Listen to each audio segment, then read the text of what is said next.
Excellent, brother. Excellent. Hi, brother.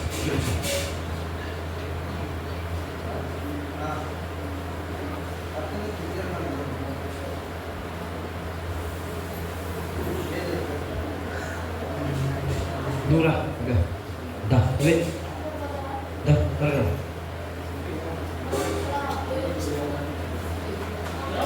A4 sheet itu, A4 sheet. Paper ఒకటి చాలు, one is enough.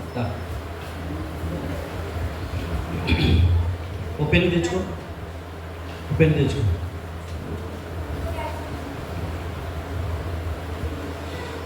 $200 వచ్చా right? వచ్చా?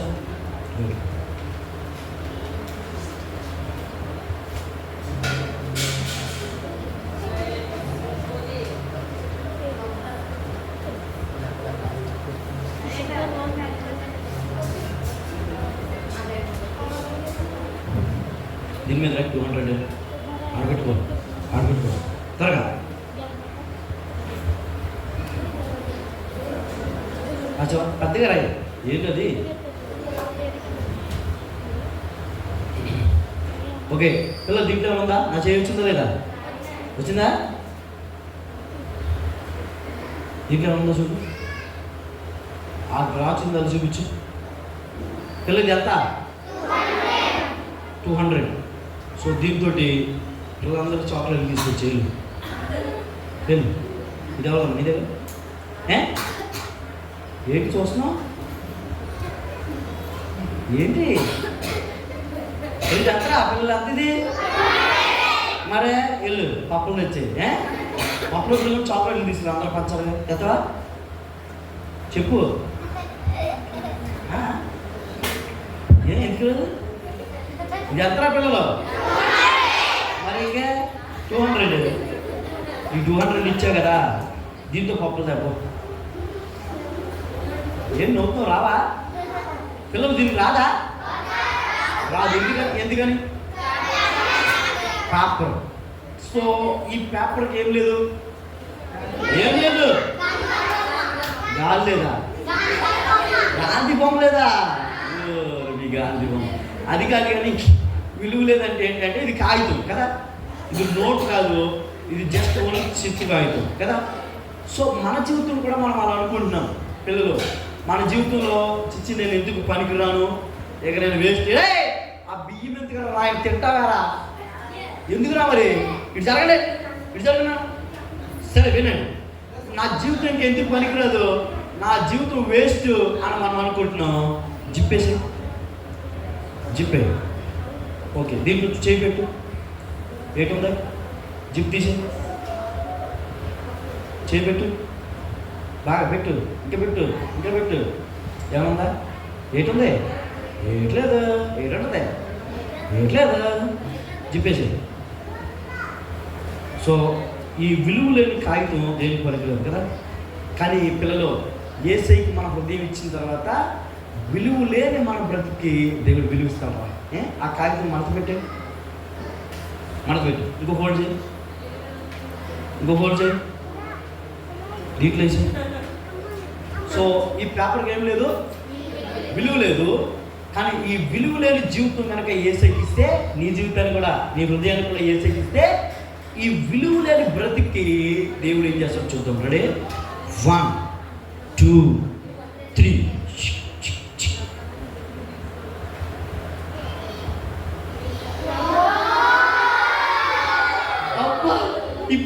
ఇప్పు మామూలుగా ఇప్పుడు ఉన్నాడు చూడు, గాంధీ తాత అంతా ఉన్నాడా? ఆడురా, గాంధీ తాత వచ్చేసాడు. ఎవరొచ్చాడు? వచ్చాడా లేదా? దీంట్లో ఉన్నాయనుకుంటారా? ఏట్లేదు, ఏట్లేదు. ఓకేనా చెల్లి, నీ విలువ లేని జీవితాన్ని ఏసెక్కిస్తే విలువైన జీవితంగా నీకు మారుస్తావు. ఇస్తావా? పిల్లలు మీరు కూడా అయిపోయినప్పుడు సిగ్నల్ ఉండే ఆపేస్తాను, ఒక 5 నిమిషాలు. సరే, విలువ లేని మన జీవితాన్ని ఏసెక్కిస్తే మన జీవితాన్ని ఎలా మారుస్తాడు? చెల్లితంలో నీ జీవితాన్ని ఏసెక్కిచ్చే విలువైన వ్యక్తిగా నిన్ను మారుస్తాడు కదా, విలువైన వ్యక్తిగా మారుస్తాడు నీ జీవితాన్ని ఏసెక్కిస్తే. థ్యాంక్స్ అమ్మా, థ్యాంక్ యూ వెరీ మచ్. అదిగో అల్లరి చేస్తున్నారు ఇంకా. సో పిల్లలు, యేసయ్య ఏమన్నాడనంటే, మీరు నా యందు నిలిచి ఉంటే మీరు బహుగా ఫలిస్తారని యేసయ్య చెప్పాడు. మనం ఏం చేయాలంటే యేసయ్యలో నిలబడి ఉండాలి. ఏం చేయాలి? మనం యేసయ్యలో నిలబడి ఉండాలి. సో యేసయ్యలో మనం నిలబడి ఉంటే మనం ఫలించే వారుగా ఉంచుతాడు. ఇదొకటేనా? ఏంటి బ్రో? ఏంటి ఎవరో వెనకాల ఆగుతుంది? ఏంటన్నా? ఏం కావాలి? అది ఆ షర్ట్ నీకేం కావాలి?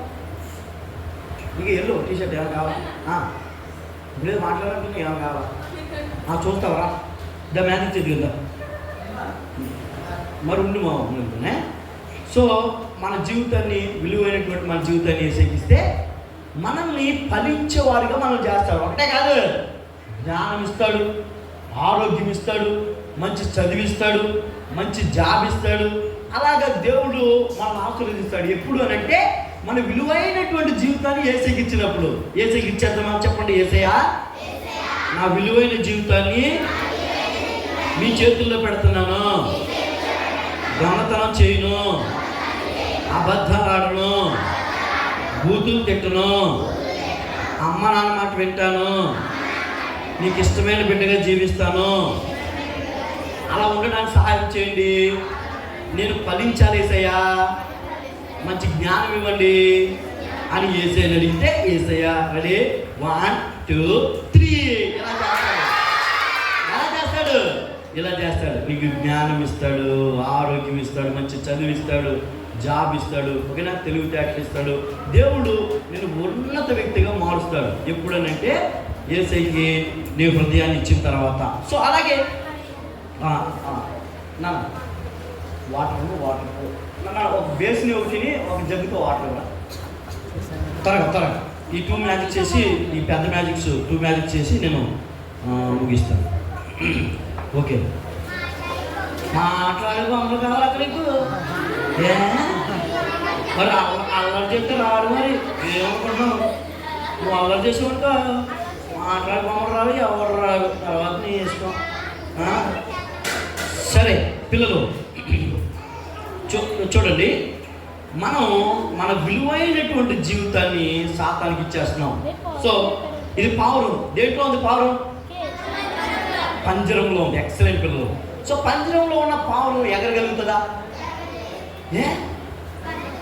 పంజరంలో ఉంది, చిక్కబడి ఉంది, చిక్కుల్లో ఉంది. ఓకే, అది స్వేచ్ఛగా అటు ఇటు తిరిగి దానికి కావాల్సిన ఆహారాన్ని తినగలుగుతుందా? తినలేదు. ఎందుకని? అది బంధింపబడింది. పిల్లలు, చెల్లితోటి నేను చెప్తున్నాను, అలాగే సాతాను చేతుల్లో మీరు కూడా బందీలుగా ఉన్నారు. కొంతమందిని మొబైల్ అనేటువంటి బంధకాల్లో పెట్టేశాడు సాతానుడు. ఓకేనా? ఎంత బంధకాల్లో ఉంచేసాడంటే, ఉదయం నేను చెప్పాను 12 గంటలు నాన్ స్టాప్గా పబ్జి ఆడటం వలన పారాలసిస్ స్ట్రోక్, పక్షవాతం వచ్చాడు. పక్షవాతం వచ్చింది, వెంటిలేటర్స్ మీద ఉన్నాడు కదా. అలాగే ఒకటి కిక్కు సరిపోక, ఏ కిక్కు పార్చు పెరగట్లేదని ఒక గోధుమ పిండి ప్యాకెట్ తీసుకొచ్చి వేసుకుని దాని మీద ఫోన్ మీద వేసి పబ్జి ఆడుతున్నాడు సరిపోక. ఎంత ఘోరం, ఎంత ఘోరం కదా.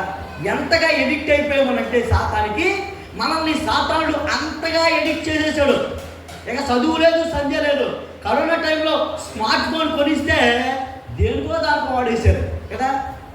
ఫేస్బుక్కి, వాట్సాప్కి, ఇన్స్టాగ్రామ్, ట్విట్టర్, అలాగే పబ్జి, ప్రీమియర్ గేమ్స్, లూడో, కానీ ఈ గేమ్ అని, ఆ గేమ్ అని చెత్తగా వాడారు. కానీ దాంట్లో క్లాసులు విన్న వాళ్ళు మనలో చాలామంది ఉన్నారు. ఐ నో దట్, నాకు తెలుసు. ఎనాలిసిస్ చేసిన ప్రకారంగా తెలుసా, అబ్బాయిలతో పాటు అమ్మాయిలు కూడా పబ్జి, ప్రీమియర్ గేమ్స్ ఆడారు విపరీతంగా మొబైల్లో. ఎంత ఘోరం, ఎంత ఘోరం. కాబట్టి ఎక్కడి నుంచైనా పబ్జి, ప్రీమియర్ గేమ్స్ మానేయండి, మీ జీవితాలు కాపాడుకోండి. ఇలా చిక్కుల్లో సాతాను మనం పెట్టేస్తున్నాడు. కొంతమందికి మొబైల్ అనేటువంటి వలేస్తున్నాడు, మరికొంతమందికి పాపం అనేటువంటి ఉచ్చులో మనల్ని పడేసి మన జీవితం సంకనాగబేలా చేస్తున్నాడు. అది పచ్చి భాషలో మనం మాట్లాడాలంటే ఓకేనా. కొంతమంది కోడి పందాలని, కొంతమంది సిగరెట్లని, కొంతమంది తాగుడని, డ్రగ్స్ అని. మొన్నట్టుకునే మన పక్కనే గోకవరం బస్ స్టాండ్లో 2 అమ్మాయిలు బ్యాగుల్లో 10 కేజీల డ్రగ్స్, గంజాయి దొరికింది. ఎంత ఘోరం. 8th క్లాస్ అమ్మాయిలు స్కూల్కి బ్యాగ్లో మందు తీసుకెళ్తున్నారు. రోజు మందు కట్టి 8th క్లాస్ అమ్మాయిలు స్కూల్కి వెళ్తున్నారంట. 8th క్లాస్ అమ్మాయి ప్రెగ్నెంట్ అవ్వడం చూడండి, ఎంత ఘోరమైనటువంటి కార్యాలు ఇవన్నీ.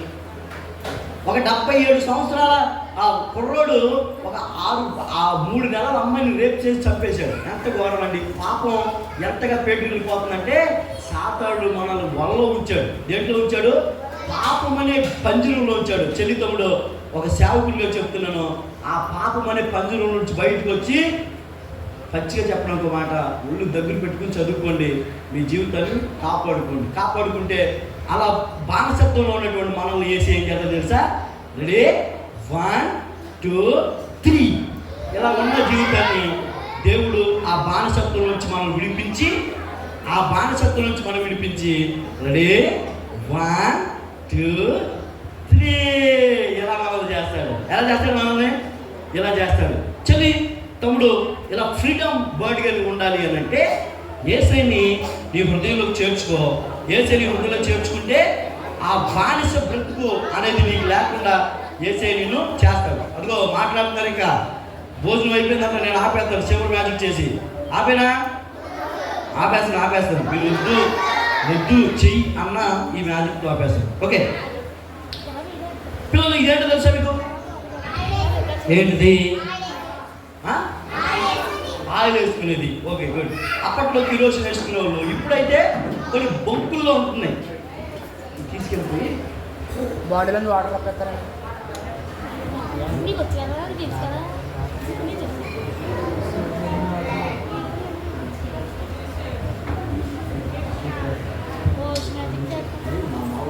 ఓకే పిల్లలు, ఇదేంటో తెలుసా మీకు?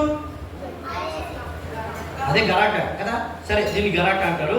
దీంట్లో ఆయిల్ పోసుకుంటారు. ఇప్పుడు పెట్రోల్ ఏమంటారు, ఆ బాటిల్ సరిపోతే దాంట్లో పెట్టి పోస్తారు పైనుంచి కదా. ఇది గరాటే. పిల్లలు, బైబిల్లో ఒక ఎత్తున్నారు ఎవరంటే మోషే గారు. మోషే ఫరో దగ్గరికి వెళ్ళిన తర్వాత ఏమైందనంటే నిలబడి వచ్చి వాళ్ళందరూ కూడా బానిసత్వం నుంచి వాళ్ళని బయటకు తీసుకొచ్చారు. ఒక రోజు అయిపోయింది, నడిచారు. 2వ రోజు అయిపోయింది, నడిచారు. 3వ రోజు అయిపోతున్నారు. నాన్న తమ్ముడు, మీ ఇద్దరు రండి మీ ఇద్దరు. నువ్వు కూడా బ్రో, బ్లాక్ టీషర్ట్ రా, త్వరగా రావాలి. సిగ్గుపడద్దు, రండి బ్రో, రండి. తమ్ముడు, ఈ పక్క వచ్చిన వాళ్ళిద్దరు కూడా రండి, మీ ఇద్దరు కూడా రండి. మీరు నుంచోమన్నా మిమ్మల్ని రమ్మంటే వెళ్ళిపోతారా బ్రో? వెళ్ళిపోతారా? సరే, మీరు వద్దురే, పిల్లలు అవుతారు. రండి. అరే మీరు ముగ్గురు రండి, ముగ్గురు రారా. చాలు, ముగ్గురు చాలు. అరే నువ్వుతారా? కూర్చో కూర్చో. ముగ్గురు రండి.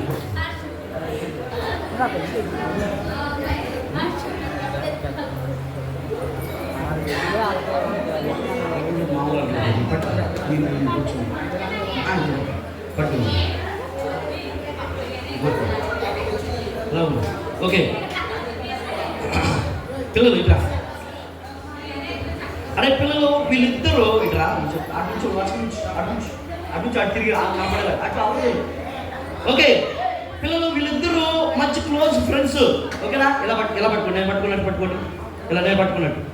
ప్రతిరోజు ప్రార్థన చేసేవాళ్ళు, బైబిల్ చదివేవాళ్ళు, మానకుండా చర్చికి వెళ్ళేవాళ్ళు.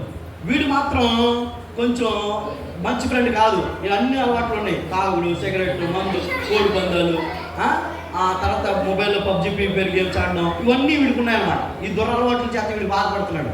అయితే వీడిని పిలిచి, రే చిచ్చి, సండే స్కూల్ ఏంట్రా, ప్రార్థన ఏంట్రా, బైబిల్ ఏంట్రా, రా ముందు తగ్గుదాం, రా కోడి పందాలు ఆడదాం, సిగరెట్ కాలుద్దాం, మొబైల్లో పబ్జి, ఫ్రీ ఫైర్ గేమ్స్ ఆడదాం, స్కూల్కి వెళ్ళకుండా క్రికెట్ ఆడదాం, ఐపీఎల్ బెట్టింగ్ పెడదాం రా అని చెప్పి వీళ్ళు మార్చేశారా. అయ్యో బాబోయ్, వీళ్ళిద్దరూ ఇంకా మారిపోయారు. అప్పుడు ఆ ఫ్రెండ్ మళ్ళీ వచ్చాడు. అరే నువ్వు నా కలర్లో ఉండాలి కదరా, అలా అయిపోయావేంటి, చిచ్చి ఇలా పట్టు అలా ఉంటూ ఏసీకి ఇష్టం ఉండదు, ప్రార్థన చేసుకోవాలి, బైబిల్ చదవాలి అని అంటే ఈ ఫ్రెండ్ వెళ్ళి ఈ ఫ్రెండ్ని పాటు చేసేసాడు. అరే బాగుపడడానికి సహాయం చేసేవాళ్ళ కంటే చెడిపోవడానికి సహాయం చేసేవాళ్ళు చాలామంది ఉంటారు ఫ్రెండ్స్లో కదా. కానీ నా యేసయ్య నిజమైన స్నేహితుడు, నిన్ను పడగొట్టడు, నిన్ను బాగు చేయడానికి వచ్చాడు కదా. అరే రారా సిగరెట్లు కాలుదాం అని తీసుకెళ్తారు, సినిమాకి వెళ్దాం రారా, టికెట్ నేను పెట్టుకుంటున్నా, మధ్యలో ఇంటర్వ్యూలో తిన్నర కూడా నేనే పెట్టుకుంటాను రా అని తీసుకెళ్ళే వాళ్ళు ఉంటారు కదా. చెడగొట్టే ఫ్రెండ్స్ ఉంటారు, చెడిపోతే చెడగొట్టడానికి ఉంటారు. వీడు ఏం చేశాడంటే వీడు చెడగొట్టేశాడు పూర్తిగా. అయితే అప్పుడు ఆ ఫ్రెండ్ చాలా బాధపడేవి. రే నువ్వు అలా ఉంటావు, ఏసైకి ఇష్టం ఉండదురా, నాకు లేకుండా నువ్వు అని చెప్పి మెల్లిగా వచ్చి ప్రార్థన చేయడం. పట్టుకోరా బ్రో, ఇది పట్టుకో. మెల్లిగా ఈ ఫ్రెండ్ వచ్చి ప్రార్థన చేయడం మొదలు పెట్టాడు. ఇలా పట్టుకో, అలా తిప్పి పట్టుకెళ్ళాడు, అలా కనపడాలి. ఓకే, మెల్లిగా ఈ ఫ్రెండ్ కోసం ప్రార్థన చేయడం మొదలు పెట్టాడు. సువార్త చెప్పడం మొదలు పెట్టాడు. సండే స్కూల్కి తీసుకెళ్తున్నాడు, చర్చికి తీసుకెళ్తున్నాడు. రారా మెల్లిగా ఏసీ నేను కోరుకుంటున్నాడు రా, నీ జీవితాన్ని మార్చాలని ఏసీ కోరుకుంటున్నాడు రా, ఏసీకి నీ జీవితాన్ని ఇవ్వరా అని చెప్పి పూర్తిగా తన జీవితాన్ని మార్చాడు. పూర్తిగా మార్చి మళ్ళీ ఏసీ దగ్గరికి వచ్చి వీళ్ళు యథావిధిగా వీళ్ళిద్దరు ఫ్రెండ్స్ మారిపోయారు. మారిపోయిన తర్వాత మళ్ళీ అన్నాడు, రే ఇదేంటి మళ్ళీ ఎలా మారిపోయావంటే, రే చిచ్చి ఇలా మారిపోవద్దురా, సండే స్కూల్కి వెళ్ళొద్దు, ప్రార్థన చేసుకోవద్దు, మళ్ళీ బూతులాడు, ఆడరా, సినిమాకి రానురా, దొంగతనం చెయ్యండి రా, బూతులు తిట్టండి రా, కోడి పందాలు రానురా. ఏంటి రావా, రానురా, ఎందుకంటే నాలో ఏసై ఉన్నాడు. ఎవరన్నా నాలో ఏసై ఉన్నాడా, పాపానికి ఏం లేదు, చోటు లేదు. అయితే నా ఏసయ్య నిన్ను కూడా మారుస్తాడు అని చెప్పి మారుస్తున్నాడు. మెల్లిగా ఆయన కోసం ప్రార్థన చేయడం మొదలు పెట్టాడు, వాక్యం చదవడం మొదలు పెట్టాడు.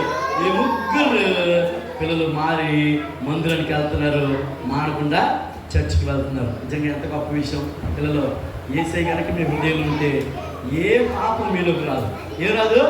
ఏ పాపం కూడా మీలోకి రాదు. కాబట్టి ఏసైని హృదయంలో ఉంచుకోండి, ఇంకా వేరే వాళ్ళని ఎవరన్నా హృదయంలో ఉంచుకోవద్దు. ఏసై మీ జీవితాన్ని మారుస్తాడు, ఏసై మీ జీవితాన్ని బాగు చేస్తాడు.